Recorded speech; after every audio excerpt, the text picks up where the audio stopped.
Thanks for joining us. I'm Megan Roberts. We have new details tonight about a fire in Dawson City, Yukon that destroyed a historic hotel. Investigators are finally getting a closer look at what may have sparked the flames that burned down the iconic Westminster Hotel 3 weeks ago. Over the past several days, crews have been examining the charred remains of the historic building. Chris McIntyre tells us what they found. It looks like a scene from a movie. An excavator moving scorched steel and wood from one pile to another. Men in hazmat suits and gas masks searching through charred furniture and air cylinders. The smell of burnt wood still haunts the air. They're looking for any indication of what caused the fire that burned down one of Dawson City's most recognizable buildings just 19 days ago. The town's fire chief says after examining the area, interviewing people, and watching nearby surveillance cameras, the forensic investigator came to his conclusion. Undisclosed human activity. So now I changed mine from undetermined to undisclosed human activity. So that says the fire was set by somebody doing something, but we do not know who. Now, Massery would not get into any specific details about what he saw on the footage of that night, but he did say that the fire did not light itself. RCMP are now helping with the investigation. Dawson City RCMP told CBC that they are leaving Massery to pass on information about the investigation to the public. Paul McDonough owns the Westminster Hotel. He has not responded to CBC's request for interviews. Chris McIntyre, CBC News, Dawson City. After weeks of growth, there's some encouraging news in the battle against a massive wildfire burning in Wood Buffalo National Park. Earlier this week, the fire crossed into the Northwest Territories and became part of what's now known as the Kluwe Complex. Fire officials say recent weather and hard work from crews have helped stabilize the fire's growth, but conditions this weekend could still prove challenging. I spoke earlier with the incident commander about what comes next. Greg, thank you so much for being here with me today. Yeah, you're welcome. Thank you. Okay, I want to talk about the Kluwe Complex. Those are the fires that are straddling the NWT-Alberta border. Can you give us an update on how big that complex is and kind of where it is now? Yeah, I sure can. So it's just about 52,000 hectares. That's very close to 520 square kilometers. And it's actually stable in size. So there's been a little bit of incremental growth in recent days. But no significant change in the size of that wildfire. That must be a relief that it's stabilized somewhat in size. How does a fire that big stabilize? What factors are in play there? It's a combination of favorable weather conditions over the last few days where it's been a little bit cooler and a little bit more moisture in the air and less wind. And so that combined with the fact that we are fully suppressing the fire and so that we have about 123 people and 13 helicopters and air skimmers and that sort of thing. So we have quite a few resources on the fire acting to suppress the fire at its perimeter. Yeah, can you describe what some of those resources are doing and how they're working to suppress the fire? Yeah, sure, no problem. So the way it looks right now is that there are, in many places around the perimeter of that fire, there are crews actively on the ground, and they have hand tools and chainsaws, pump and hose, and they are extinguishing the perimeter, so the edge of that fire, to within about 10 feet. In many cases, it's more than that to sort of contain it for now. So that's what we call containment. And in addition, they're working with helicopters that come overhead with those buckets of water that drop water onto the fire. There's some other locations of the fire where it's only the aircraft working. That's because it's not yet safe to get the crews in. And so the helicopters drop water, they bucket onto the fire line. That helps hold the fire in place until the crews can get there and extinguish it. And then there's a couple of other places where there have been small scale planned ignitions, which means the crews and sometimes are backed up by helicopters are purposefully igniting small parts of the fire around the perimeter, sometimes deep within the fire, to burn off fuel so that they can't spread from those locations. What are some of the challenges so far that firefighters have faced in fighting the Kluwe complex? Really, it's been the remote nature of the fire. There's no way to get heavy ground equipment into this area. I would say the second thing has been the weather. The weather this spring so far has been quite dry, and there have been windy days as well. Little bits of precipitation, but that's not enough to extinguish the fire on its own. And so it's really been those two things. And right now, this complex isn't near any, I suppose, human values, any cabins, anything like that. It is close, though, to the whooping crane nesting area. So, can you tell us where this Cluey complex is in relation to the nesting area, and also if anything's being done to protect that? Yes, so the fire is actually within the ecological sensitive site in Wood Buffalo National Park that is the habitat for the whooping crane. So it's right within that. It's not that all of that habitat has or will burn. Really, the particularly important thing is the nesting of those birds. So the nests that have eggs in them at this time of year. We know from past wildfires in that habitat that the cranes will come back and nest afterwards. But the nests this time, so we're trying to protect those both from as best we can and when it's safe to do so. We're trying to protect the nests themselves right now in real time from firefighting activities. And obviously, we're trying to suppress the fire as much as we can so that those nests aren't affected by the fire either.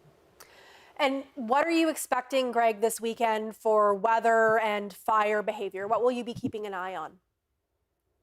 Looks like it's a little bit of a mixed forecast for us. So it looks like it could be fairly stable. There's a little bit of precipitation even in the forecast. If that comes to bear, that's helpful. But there's also some wind in the forecast, so we could be challenged a bit. But we should be able to hold it as well with the resourcing that we have. Is what we're hoping for.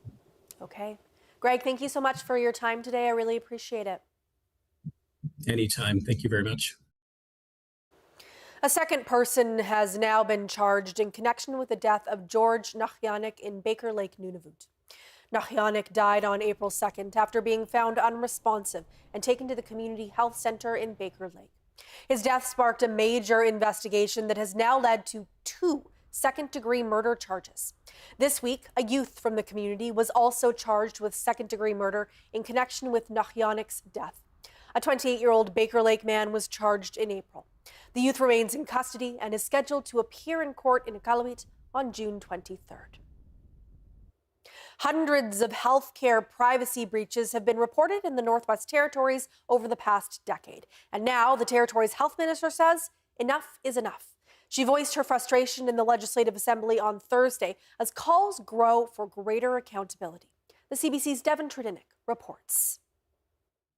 Healthcare privacy breaches have plagued the Northwest Territories for years. Hundreds have been reported over the past decade, prompting questions about accountability and whether enough is being done to stop them. One MLA is now pushing for more transparency when unauthorized access happens. Why is it the minister's policy to refuse to identify the staff member who accessed my constituents' health information without authorization? That question was directed at Health Minister Lisa Semler in the Legislative Assembly on Thursday. Semler says employees are not publicly identified in order to protect their privacy and ensure due process during investigations. But she made it clear she's frustrated by the ongoing problem. Every time a privacy breach crosses my desk, it angers me. It angers me because we're trying to build trust in this healthcare system and we have our employees breaching that trust. Semler says stronger measures may be needed to curb breaches. She says she'll direct her department to consider amendments to strengthen policy. Devin Trudinik, CBC News, Yellowknife. Residents of Ross River, Yukon will soon be without local nursing services for nearly 2 weeks. The Yukon government says staffing shortages are forcing a temporary closure at the community's health center later this month. The Department of Health and Social Services says there will be no nurse on site at the Ross River Health Center from June 18th to June 30th. During that time, emergency calls to the health center will be redirected through 911 dispatch, with Yukon Emergency Medical Services providing emergency response. Residents needing non-urgent care are being asked to call 811 or visit a health center or hospital in another community. Administrative services, including help with medical travel and pre-booked clinics, will remain available by phone. The Yukon government says it continues to search for staffing solutions and will provide updates if service levels change. With the Yellowknife municipal election just a few months away, the city is trying to convince more Yellowknifers to consider putting their names on the ballot. A special candidate college offered a behind-the-scenes look at what it takes to serve as mayor or councillor. Jocelyn Chappelle reports. From campaign signs and council meetings to budgets, bylaws, and difficult decisions, Yellowknifers got a crash course in municipal politics Thursday night. The city hosted a candidate college aimed at helping potential candidates understand what the job really involves before nominations close in September. For some, the session was about answering a big question: whether they're ready to run. I am actually here because people encouraged me to run. I don't know. I don't know if I want. I mean, I think I would want to run. I just don't know if I have the technical part, which was one of my questions that I brought up. And I think, like Shauna said, I need to worry less about that. I think once you have the heart and vision and drive, I'm very connected to the community and our problems here, then everything else will fall into place. The evening featured former elected officials along with city administrators. They shared lessons learned from the campaign trail and life around the council table. Speakers emphasized that candidates don't need to be experts on every issue, but they do need to be willing to listen, learn, and stand behind their decisions. City Manager Stephen Van Dyne says the goal was to help residents better understand how local government works and to encourage more people to get involved. That we have a very active community, very engaged community, and certainly that engagement, I think, extends to interest in municipal government and how decisions are made. And so we put this in the window to see if people would like to get a better sense of how municipal government operates. We're a capital city. We've got we live and work alongside federal departments and Government of the Northwest Territories departments and lots of other organizations, Indigenous government offices and things. And so this is an opportunity to talk about where the city fits in that ecosystem. The session also covered conflict of interest rules, codes of conduct, and how city budgets are built. And for those worried they don't have enough experience, presenters pointed to public council meetings and city agendas as a good place to start learning. Candidates elected this fall will also receive formal training. Jocelyn Chappelle, CBC News, Yellowknife. More than 2,000 Whitehorse residents have weighed in on where a new École Whitehorse Elementary School should be built. And out of 3 possible locations, one site emerged as the clear favorite. Being a downtown and an urban school, I think there's some wishes for a little bit of extra space and more access to the forest and some of the opportunities, some of the recreation opportunities that exist as well across from the Canada Game Centre. Your walking distance to the pool and the ice rinks and the curling rink and the cross-country ski trails and the tennis facilities. It's I think that probably played an important role as well. And I think so I think it's probably the overall quality of the education experience that the students and the staff and the parent community at EUS was thinking when they overwhelmingly chose that lot across from CGC. The current downtown school site ranked second in the survey, while a location along the Alaska Highway received the least support. The Yukon government has not yet made a final decision. Kent says consultants are still reviewing the costs associated with each option, and the department will also need to work with the city of Whitehorse on zoning requirements. Kent says he hopes the preferred site can be announced sometime this year. Air travel in parts of Nunavut could become easier and more reliable as plans move forward for major airport improvements. The federal government is investing more than $11 million to support planning and design work at the airports in Rankin Inlet, Cambridge Bay, and Resolute Bay. The funding is tied to Canada's growing military and sovereignty presence in the Arctic. Ottawa has identified Rankin Inlet and Cambridge Bay as key locations to support operations in the Arctic. Ottawa says Resolute Bay will also be a key location for Arctic operations and transportation support. Nunavut's transportation minister says the territory will continue working with Ottawa to ensure the projects provide lasting benefits for local residents. A new program hopes to put more housing expertise directly into Nunavut communities, and its backers say it could help address housing challenges while creating new opportunities for Inuit women. A training program called Inspector in a Box could soon be coming to Nunavut. The course teaches participants how to inspect homes, collect housing data, and identify repairs needed in their communities. Founder Stan Knight says too many remote communities rely on experts being flown in from elsewhere, often at a significant cost. A lot of remote communities pay such a premium to get that skill set, boots on the ground into the community.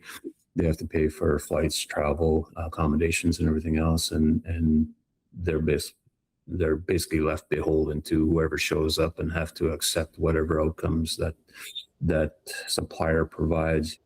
The need is significant. Statistics Canada says roughly 1/3 of Inuit in Nunavut live in homes requiring major repairs.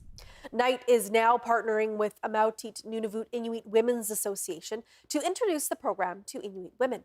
Supporters say the goal goes beyond fixing houses. They hope to build local expertise that stays in the community long after outside contractors leave. Women don't just fix the house. She becomes a permanent local source of expertise for her entire community. And that is what self-determination looks like in practice. Knight hopes to launch the program as early as September, pending funding from partner organizations. The organization representing Inuit across Nunavut's Kikitani region is looking ahead to its next chapter. The Kikitani Inuit Association, or QIA, wrapped up a board meeting in Iqaluit this week with leaders reviewing finances, major projects, and long-term priorities for the region. Representatives from all 13 Kikitani communities joined QIA's elected executive for the meeting.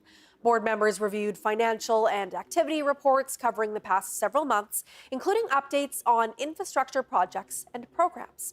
They also began shaping the organization's next strategic plan, a roadmap expected to guide QIA's work beyond 2027. QIA's president says the goal is to ensure investments and initiatives continue delivering meaningful benefits to Inuit and communities across the region. We spend more money on infrastructure that will relate to Nunavut and also to this organization and the communities. Those are the highlights that we have. Ekasuk says key priorities for the next strategic plan include protecting and promoting Inuktitut, investing in community infrastructure, and preparing for Nunavut's eventual devolution. He says QIA is already moving ahead with multi-use community facilities in several communities, with plans to expand those projects across the Kikitani region in the years ahead. The next draft of the strategic plan will be reviewed by a newly elected board later this year. Some Haines Junction residents got an unexpected shakeup Thursday evening. A magnitude 3.6 earthquake struck just west of the community, rattling homes and prompting residents to share their experiences online. Earthquakes Canada says the quake happened just before 6 p.m., about 15 kilometers west of Haines Junction. The earthquake struck at a depth of 4 kilometers. Several residents reported feeling the ground shake, with some posting about the event on social media. Now, despite the tremor, there have been no reports of injuries or damage. A group of Iqaluit students put their skills to the test on the national stage last week, and 2 are coming home with medals. 7 students traveled to Toronto to compete at the Skills Canada National Competition. The CBC's Toby Uttak has more. Chaz Ingaut and Wazi Abdurrahman teamed up for the video production. They weren't able to bring home gold, silver, or bronze medal, but awarded RBC Best of Region Award for Nunavut. Abdurrahman says it was an enjoyable experience. It was a fun experience because we got to enjoy the process more instead of stressing out over what we wanted to do, because we had a lot of practice before going into the competition. So we were like, yeah, we already know what we're going to do. Let's just have fun, but also compete at the same time. Brandon Villeneuve is the executive director for Skills Canada Nunavut. He says Nunavut needs carpenters and electricians that are not being flown in. It helps build confidence. It's something that you get into that maybe you're unsure about. You learn a lot about, you gain confidence in it, you become stronger, and maybe you find something you love and want to stick with it into a career.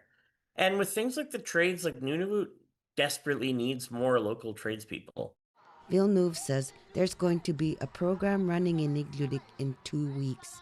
He says Skills Canada Nunavut will be hiring 15 to 25-year-olds as part of the junior apprenticeship program. They will work with local tradespeople in the community. Toby Utak, CBC News, Iqaluit.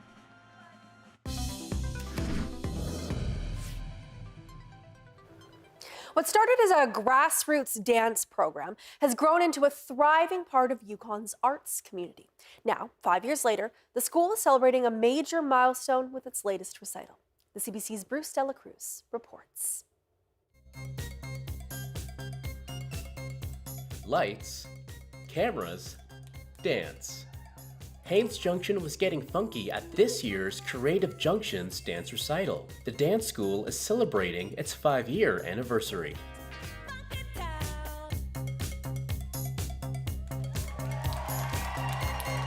Laura Garecki is the coordinator for Creative Junction. She says many families travel 2 hours to Whitehorse for kid-friendly activities. Creative Junction started to give them an option that's closer to home. She says the program has come a long way in 5 years. We had 2 teachers at the time and 10 students, and we did a little show here in Haines Junction. No lighting, no costumes. That was 5 years ago, and now we had 37 students performing tonight. We had 8 instructors. We had a full house of people celebrating the talents of the kids in our community.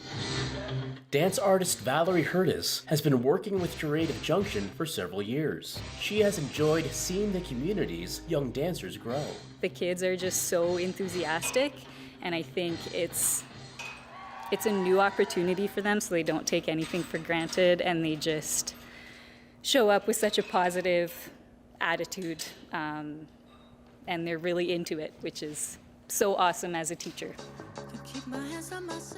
Garecki says that dancing and art spaces in general are needed in smaller communities to help people form creative identity. It's really important to have those creative outlets, give people different kinds of opportunity to do something that's different. Tonight, a lot of them, and actually the last few years, have been creating their own choreography for some of their dances, so that gives them a sort of form of self-expression and an opportunity to do creative and art space things that they wouldn't necessarily have access to living in a small town. Families told CBC News what kids are taking away every time they get on stage. Confidence. Confidence. Mm-hmm. I was gonna say fun. Probably being with friends and performing in front of a crowd.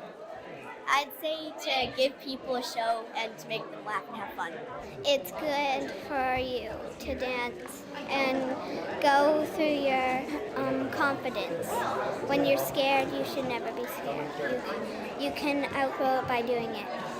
Garecki hopes Creative Junction will continue to grow. The plan, more dance classes for adults and more recitals throughout the year for the kids. Bruce De La Cruz, CBC News, Haines Junction. What a fabulous looking show. A Yukon athlete is heading to the world stage this summer, despite growing up in a territory without a field hockey program. Megan Wilson will represent Canada at the Field Hockey World Championships in the Netherlands. George Moratis has her story. Megan Wilson has done something special. She's made Canada's Masters women's field hockey team. Impressive on its own right, yes, but even more so given Wilson lives in Whitehorse, a city with no active field hockey program. I played soccer growing up, and then in high school I joined the field hockey team, and I really loved it, and played through high school and then played varsity and university. But after moving to the Yukon, she switched to ultimate frisbee because Whitehorse has no field hockey program. So for years, she didn't play the sport. That changed recently. I'd really been missing playing, and my parents are in Vancouver, so I was visiting them last fall, and I connected with a team to play in a tournament. And some ladies on the team encouraged me to come to the tryouts for the Masters team. So she did, and that tryout went well. So well, in fact, Wilson is off to Europe this summer to represent Canada in Rotterdam at the World Field Hockey Championships. She beat out hundreds of players to do so. Yeah, I was hopeful, but I really didn't know how I compared because I haven't been playing, so I have no idea of where I stood and what my chances were. So, with a spot on Team Canada secured, Wilson will continue to train in Whitehorse, often by herself. I usually, I'll set up some drills for myself of things I know I'm working on, and then I've made my friends come out and try it, and we'll often do 3-on-1, so the 3 of them against me. She does sometimes have support. My husband and I practice together, and so I joke that we're the Whitehorse Field Hockey Club membership too. Wilson says once the World Championships are over, her hope is to grow the field hockey community in Whitehorse with a goal of one day even having a league. George Moratis, CBC News, Whitehorse. As the World Cup excitement grows, special events are taking place across Canada, including in the Yukon. Right now, Team Canada is playing its final tune-up game before the World Cup against the Republic of Ireland. TJ Deere stopped by a community celebration in Whitehorse to watch that game, and he took everything in. We're less than an hour away from kickoff out in Montreal, but here in Whitehorse, there seems to be a real buzz building as we get closer to kickoff. Everyone is making their way into Shipyards Park here to cheer on Team Canada. Now, people have been coming in and out all day to take in the festivities and enjoy the lovely weather. There's also a lot of things for people to be doing while they're here. There are some skills competitions that people can participate in to compete against each other for a spot on the leaderboard. There's an area where they can play some 4-on-4 soccer on a little enclosed pitch just by the entrance here. There's also some food trucks for people to get something to eat. Lots of school kids were making their way in and out to take in the festivities and have some fun. Now, this is the second stop of FIFA's Canada Celebrates tour across the country. It's also the only stop on the tour taking place in the territories, but the serious business gets underway on Thursday when the tournament officially gets underway. Team Canada's first match of the tournament goes next Friday afternoon, but everyone that's been coming out and sticking around lately has been having a fantastic time as World Cup fever hits the north. TJ Deere, CBC News, Whitehorse.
And that is Northbeat for tonight. For news anytime, go to cbc.ca/north.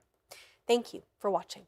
We leave you tonight with video from the first show of the Dawson City Summer Concert Series, a free lunchtime concert that takes place Fridays at the Front Street Gazebo. I'm Megan Roberts. Have a good night. You ain't left no option but to leave. I put up the best fight I could. You knocked me down where I once stood. And I ain't got no damn blood left to bleed. And you've been dragging me down. So I'm giving up on you. And I ain't hanging around unless you got my neck tied